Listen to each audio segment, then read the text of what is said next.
Okay, welcome to Story Hour from Brink. Hello, Dr. Mary Rensel. I'm coming to talk to the team leaders. You guys are going through a lot. So I've been digging through the research, got my notes, and I thought there was a great quote about this. It says, the massive potential for improvement through neuroscience strategies. That quote, massive potential for improvement, when we're talking about how do we optimize our neuroscience practices, strategies for the busy leaders. So let's jump into it. That quote comes from Hugart, and his book is called The Mind of the Leader. It's my new favorite book because there's so much research, and it's all about the neuroscience of how does a leader prep for a busy day, and then how do they share and interact with their team, how do they build their teams, and try and get that engagement and cohesion that everyone wants in the team, right? Okay, so I just attended, I'm actually still here, for the Women Neurology Group meeting. It was co-hosted with Neuro Live. It was a great meeting because the atmosphere was really welcoming and supportive and, inspirational. They had people giving talks. I gave 2 talks, and other people gave just really neat talks about the summary of the recent science and stroke and migraines and all kind of things, dementia and, on and on, right? So the science was there, but there also was a track for professional development, and that's where I spoke. So I talked about negotiations and networking and why your health and happiness depend on it, because it turns out when we hang out with people that are, practicing healthy habits, we stay more healthy. So it was pretty cool, So then I just take the lazy approach to your healthy habit networking, hang out with people that have these healthy habits. Anyway, so this meeting has been great. And, we talked a lot about, people that were at the brink of change or considering change. So there were some docs here that have been considering a change for a couple of years. They remember being at this meeting a few years ago and still saying oh yeah, I'm thinking of something else. But here they are, they're still contemplating. So years of contemplation of something different. That's a long time to contemplate, right? So if we're trying to make a change or create a new habit, we're going to actually have to take an action, right? So let's talk about, what the research says. So, there's the American Heart Association is also saying they really want to focus on team well-being because there's so much burnout in healthcare. And doctors, nurses, pharmacists have the highest rate that I recently saw in Mayo Clinic's Wellbeing Index data.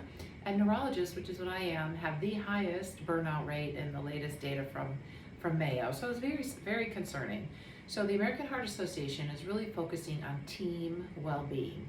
And why? Why does that matter? Well, when a team is well and when they're balanced and when they're healthy and optimally functioning, they have cohesion.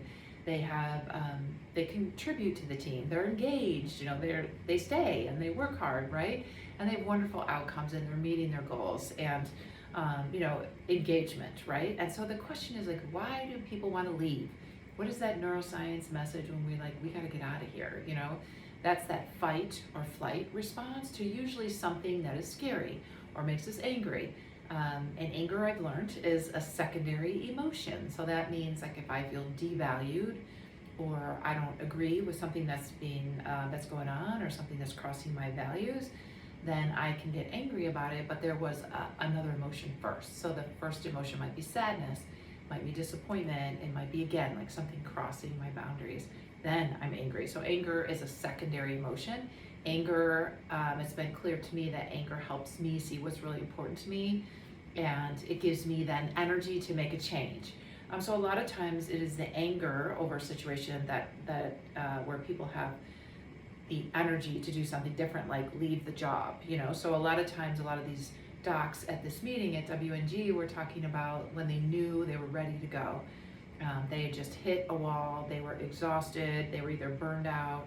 They were angry about the situation. They didn't feel like they had equity, or they were just being asked to do more and more and more. And they just knew they were ready to go. They couldn't be there any longer. And that's that fight or flight, we need to get out of here, response from our neuroscience. So just a little brain school here from Brain Fresh. The brain is stuck between our ears in our skull, and it is always, kind of keeping us safe in the environment, but it's also managing our whole body. It's managing our heart rate and our GI system and our balance and so many things. So the brain is already busy. So if you're already in a job that is very demanding, your brain may just say like, that's it, I can't take in anymore, I can't focus, I can't do the work. And that's a lot of times what these docs were responding and sharing, that they had just hit a wall, that they couldn't stay in their jobs anymore, and they just knew they needed to go. Because, you know, there was a finite amount of activity we could do. We also need to balance that with rest and relaxation and recharging. So I love these, one of the HBR books. So the HBR has these special little books with maybe like 20 articles of some of their really top hitting articles. And one of them is on mental toughness. And they talked about how leaders can build their capacity. So when I think of well-being of the team, I also think of the capacity of the team lead. And we're talking now about the well-being of the team leader. So whether that, if you're a physician or you're leading team and leading people, your well-being really matters for the success of the team. And that's what that book also goes in many, many details about, which is called The Mind of the Leader by Hugart. Okay, so team cohesion, team outcomes, team contribution, team engagement will all rely and matter on the level of the well-being or the capacity of the leader. So these HBR articles made sense to me because they talked about capacity, and they broke the capacity down into cognitive, physical, emotional, and then they talk about spiritual. And by spiritual, they mean like serving others, like more something above us, something beyond us, something out of self, something, deep meaning or a purpose outside of yourself, okay? So what is the goal of the team lead building this capacity or building their well-being in all those 4 areas? Well, the goal is, number one, to be aware of where you stand with these areas. What is your cognitive capacity? What is your physical capacity? What is your emotional capacity? And what is your spiritual capacity to help others? When we're talking about leadership development, we don't only do neck up. We have to think about the body neck down, because the brain is managing the whole body and the brain is busy. And if we keep the body in an optimal state as far as pumping the blood and using all the nutrients, etc., it will help support the brain function, which is what the leader's trying to do as far as getting the team to achieve all the outcomes, to help all the big problems in healthcare, right? Okay, so the goal is to increase our awareness as leaders of where we are so that we can manage our team, so we can build our capacity. Our goal is to increase our focus, so we're not thinking of everything, we're thinking of the things that help us build our capacity so that we can function in the current situation of healthcare, which is busy, it's full of many data points, it's a high pace, it is high demand, and it's high stakes, right? We're talking about people's lives, right? What are the pressures on new leaders? Why would leaders need to be concerned about their capacity, right? So the pressure on leaders is the pace of medicine has increased. There's been so many discoveries and so much data to parse through each day, right? So the pace of change is dramatic, right? So that takes a lot of capacity to understand that and to understand all the data points we need to watch over, right? There is change management. So something is always changing and growing in healthcare, right? Which is good for the patients, that something's always building and developing, and there's new opportunities to treat different disease states, but it always means things are changing. That's the one constant in life, right? That things will change. And then diversity is a concern in that the pace of diversity, people with different background, different interests, different ages, different experiences, a team lead has to make sure that they can unite the team, right? To get that team cohesion, team engagement. What does that take? You have to be aware of your abilities and build your capacity for these busy days, right? Employee management, emotional management of the employees, dealing with the volume of information that can come to a lead. Those are the challenges and the reasons that a team lead would want to build their capacity.